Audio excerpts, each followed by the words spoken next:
U.S. senators have been accused of falling asleep, playing games and breaking other rules during President Donald Trump's impeachment trial. Photo: Stefani Reynolds, CNP. Jim Risch and Jim Inhofe are among members who have apparently nodded off during the lengthy hearings. Crossword puzzles, fidget spinners and at least one paper airplane have been spotted with senators. The trial has heard that Trump's alleged abuse of power threatens American democracy. The senators are acting as the jury to decide whether the president should be removed from office. The upper chamber of U.S. Congress prides itself as a hallowed sanctum of decorum. But some of its members, Republican and Democrat alike, have this week been accused by U.S. media of acting like bored schoolchildren. The rules call for senators to remain seated during the impeachment trial. But at least 9 Democrats and 22 Republicans left their seats at various times on Thursday, according to Reuters news agency. They include Democratic White House hopefuls Bernie Sanders, Amy Klobuchar and Michael Bennet. Marsha Blackburn, a Tennessee Republican, defended herself on Thursday after she was spotted reading a book in the chamber. She tweeted that the tome, How Trump Haters Are Breaking America, by Kim Strassel, provides good insights into today's proceedings. Busy mamas are the best at multitasking, she added. Try it. Risch, a Republican who chairs the Senate Foreign Relations Committee, was seen this week slumped motionless with his eyes closed at his desk during the hearings. A spokesperson for the Idaho senator denied he had been asleep, telling the Wall Street Journal he was just listening closely, with his eyes closed or cast down. Inhofe, an Oklahoma Republican, was spotted on Wednesday by an NBC reporter appearing to briefly doze off before he was nudged by Senator Todd Young, an Indiana Republican who sits next to him.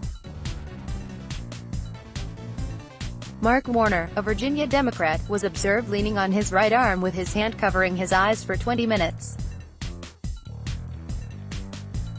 On Thursday, Richard Burr, a North Carolina Republican, handed out fidget spinners, a children's toy, to fellow senators to help them while away the hours in the chamber. "I saw somebody grab up a few of them, so they must have some real anxiety going along with this," said Mike Braun, an Indiana Republican. He said he did not require one of the gizmos. Phones, laptops and tablets are a regular accessory during normal Senate hearings, but all electronics have been banned in the chamber for this trial, leaving many restless. Pat Leahy, a Vermont Democrat, was heard drawling, "My precious," as he retrieved his phone from the cubby outside the chamber. Some senators have apparently found a way around the strict rules by wearing smartwatches. Rand Paul, a Kentucky Republican, reportedly worked on a crossword puzzle and made a paper airplane as Democratic prosecutors laid out their case on Wednesday. Massachusetts Senator Elizabeth Warren, a Democratic frontrunner for the 2020 White House nomination, was spotted by an ABC News reporter playing an unspecified game on paper. Talking is banned on the floor during arguments, and senators are daily admonished by the Senate Sergeant-at-Arms to remain silent during proceedings, on pain of imprisonment.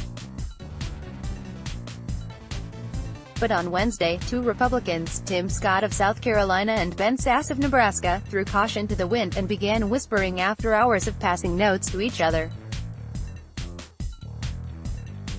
There are also strict rules against food, but senators have been spotted munching chocolate and chewing gum.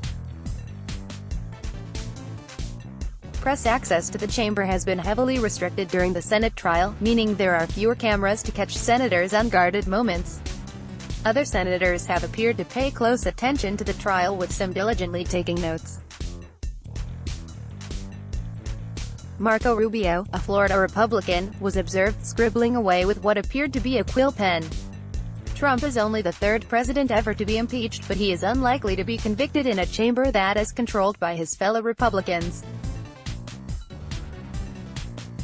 Before Thursday's arguments began, some Republican senators said they had heard nothing new in Democratic prosecutors' arguments and had already made up their mind to clear the president. A 2/3 majority votes is required to remove Trump from office. BBC Let's block ads. Why?